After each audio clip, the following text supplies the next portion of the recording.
Hey, I'm Vishanth. I did my master's in computer engineering from UC Irvine, fall 2016. Graduated in December 2017. My undergrad was again in computer engineering back in PICT Pune.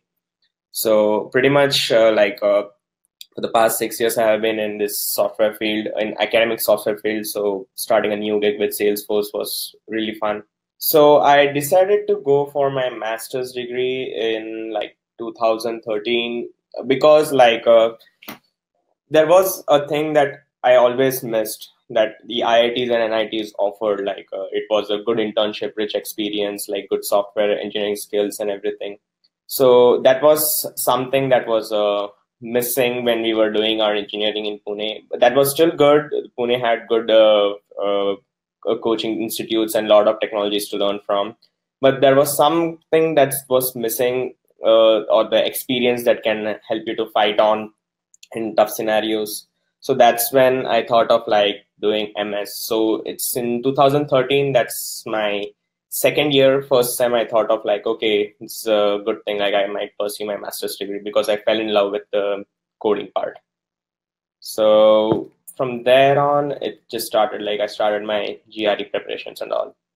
So the way I cut short the universities was based on their course quality, a decent ranking, and the like how many companies visit these universities, like how do they do it. So three universities that I had was University of Minnesota, Twin Cities, NCSU, and UCI. So there's a reason why I chose each of them is because NCSU has a good tie-up with Red Hat. It has the Research Triangle Park near it, a good location too. And the network engineering and the cloud computing is really good over there, I heard. So that's what I did. So unfortunately, I got a reject from NCSU. Then the second university I chose was University of Minnesota. The reason was the coursework was rigorous and it really had some good Python coding that was related to the infrastructure side of software engineering. And also the research labs were really good for them. So that was my opinion from the seniors I spoke to Minnesota, and that's one reason I chose. So unfortunately, got a reject from that as well. Then third comes UCI. UCI is like it's a Californian college. It's a University of California, like public Ivy League college. All the probably the best brand name out of the three I had. So it was a ambi for me. So in that, I wanted to go for the engineerings in the performance side. So that's the reason I was redirected to computer engineering department, which really had some good performance engineering and infrastructure engineering things that were taught to us, like how to scale the systems, AWS, web application projects, and everything. And there was also some good courses like HPC and all, high performance architectures, and many things.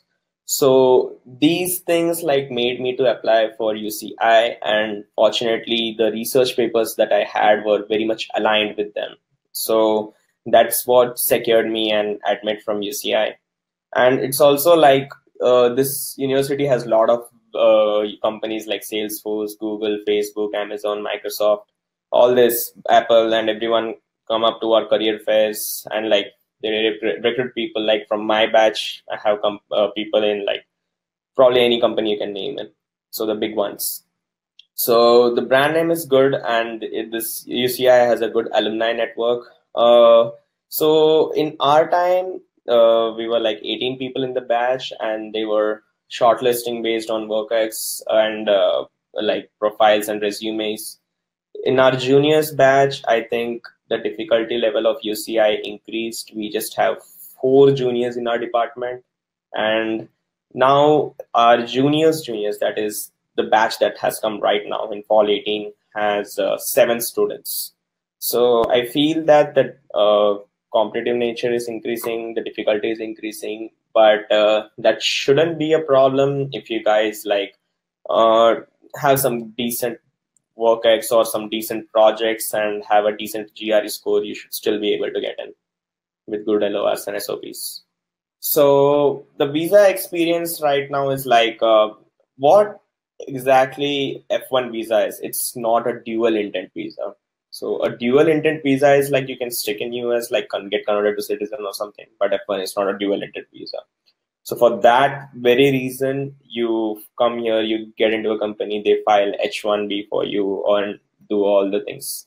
So when you're gonna approach these counselors, so first thing first, like they might look at you. Sometimes it so happens that if you're going into a really good university, they don't drill you much and they are like, okay, this university is acclaimed, like, okay, and the documentations and all look clear, and they just leave you right off. Like in my case, they just happened to ask me two questions, like what was my university mascot. So it's Antita for UCI, so I just answered that. And second thing, like, where does your father work? So the cliche answer of told, I just mentioned that. So that did make my visa go well. But apart from that, there are some, I mean, like, it's not, I'm not scaring you all that if you're going in other universities and all, but some universities, they like SVU and PU and all. So they just keep accumulating a lot of people. Like you just get an admission from some base or some consultancies and all. So that time they are gonna check you. If you are truly coming from your GRE score, your TOEFL score, you have proper documents with you. Probably you'll be coming into top 100 to top 100 or top 150 universities, and those kind of universities they'll just let you go. So you just have to be like what you're going for, your purpose, what you're going to study, and you should also know what the job perspectives of those fields are in your home country. So if you communicate those things enough, then you're good to go. So when the first semester or the first quarter, I was in a quarter system that was a bit fast, and like the pace was a bit more thing. So when you go in the first semester or first quarter, you'll literally be confused. The good thing is like you will be seeing everything in India in like 480p, and you come here in US and you see everything in 1080p. So the vision changes. So you'll be like bamboozled, like what's happening around. But that's fine. Like in the first quarter itself, from India, start communicating with the professors. I know it's gonna be tough. Even I didn't get the assistantships in first quarter or first semester, but that's fine. Like you can always communicate. So once you start communicating, you can always get some TAs or readers in like universities. Most of the universities offer assistantships, so that way your fees can be halved. You'll get like a lot of money, like maybe $1,000 a month or something like that for your grader post or TA post or something like that. And that's definitely gonna help you to like go through your daily and day-to-day expenses and all. Second thing is like once you start getting this assistantships, like I would suggest, like if the professor is offering the same subject next semester, go for the same course. So be a TA or a reader for the same course. TA or reader is not the place where you learn. It's just the place like you just have to teach the students. You don't go with the idea or attitude of I'm going to learn this subject if I be a TA for the subject by correcting the papers or by studying for their assignments. That's not what you're here for.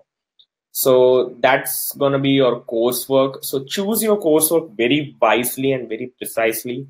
Like I made a couple of mistakes, like when choosing my coursework that got me like bad grades, and I had to take some replacement courses for that. So never do that thing. Like always consult your seniors and take the courses in the right way. So it's always good to have a GPA of 3.5 or plus. So I mean, I had to struggle because like of a couple of bad grades, my GPA didn't go up to 3.5. So, but yeah, that being aside. So then later on comes your interview preparation skills. So that's again, I would say there are two axes when you're finding a job. One is going to be your preparation.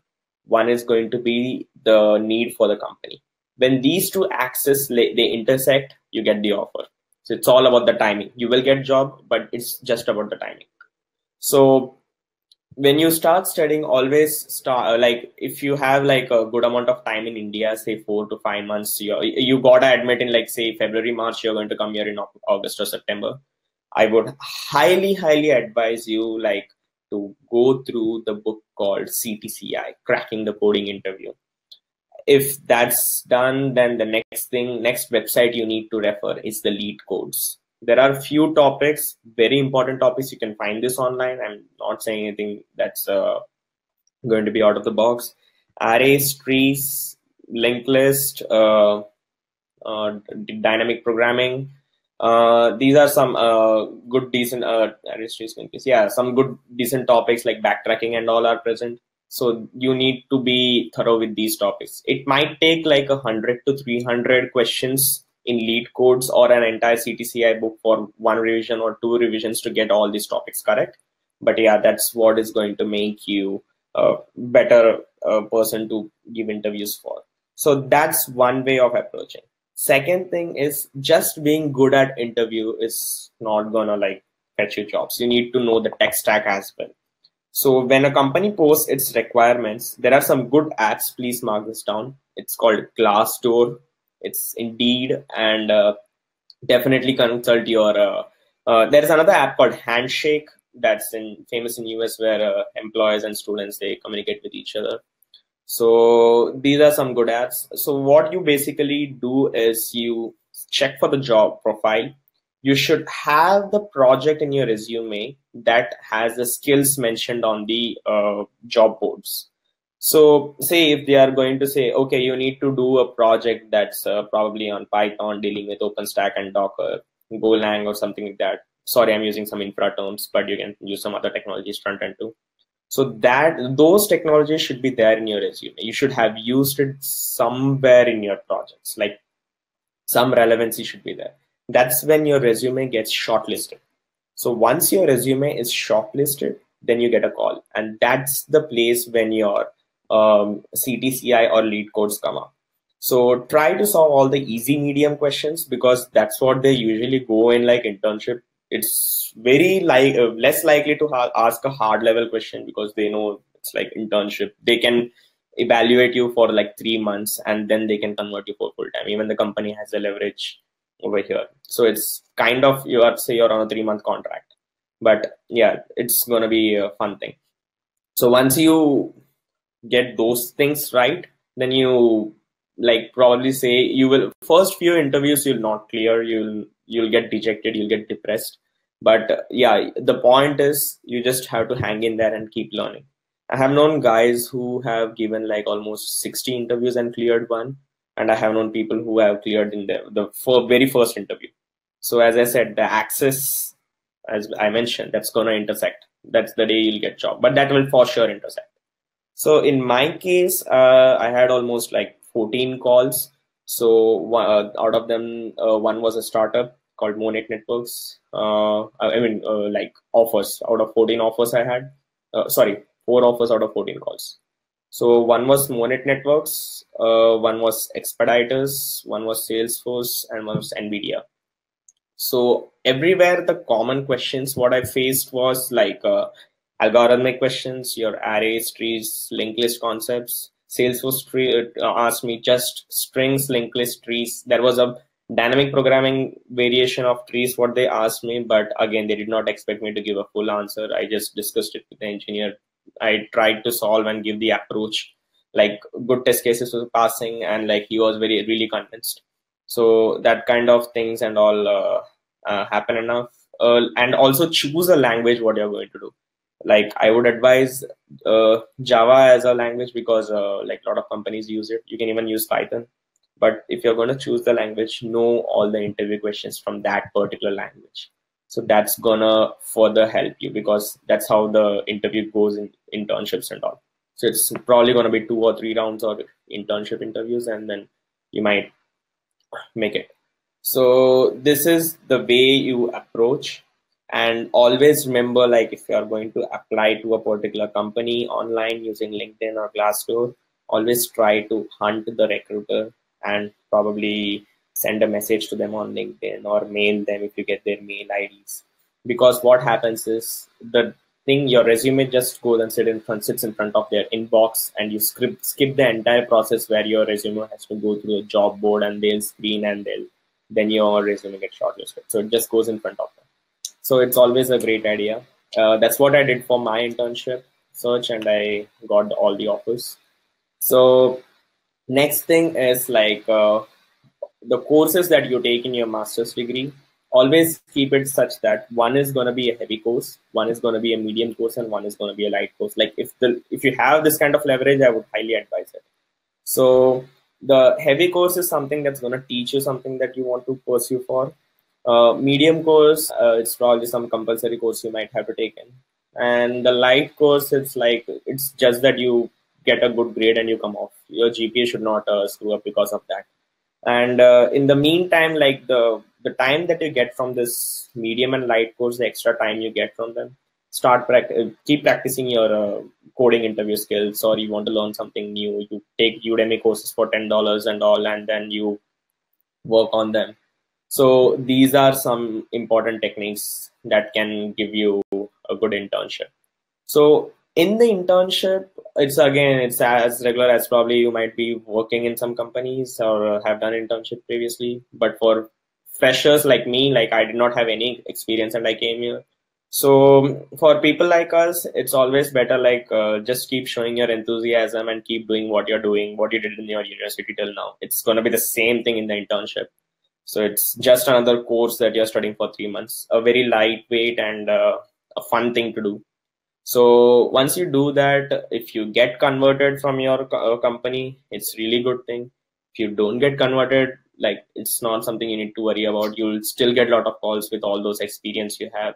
And again, it's going to be the same thing. The system design and OOPS design are some topics that will get add on with the for the full-time interviews. In full-time interviews, you'll have more time compared to internship, and also you'll get more number of calls, because there are some companies that don't take interns and they just take full-time employees. So you'll definitely get into such companies. Like most of my friends did that, and they're placed really well. So all these things, like it happens, you go through ups and downs. In short, it's not just the money that's lucrative here, it's the experience that you get in this like 2-3 years. It really makes you stronger, and whichever it makes you feel that you can survive in whatever situations are. So apart from that, when you full time in US, it's a bit more fun compared, like you don't you face a different set of problems. People, like, they're more interested in the work culture and what you work.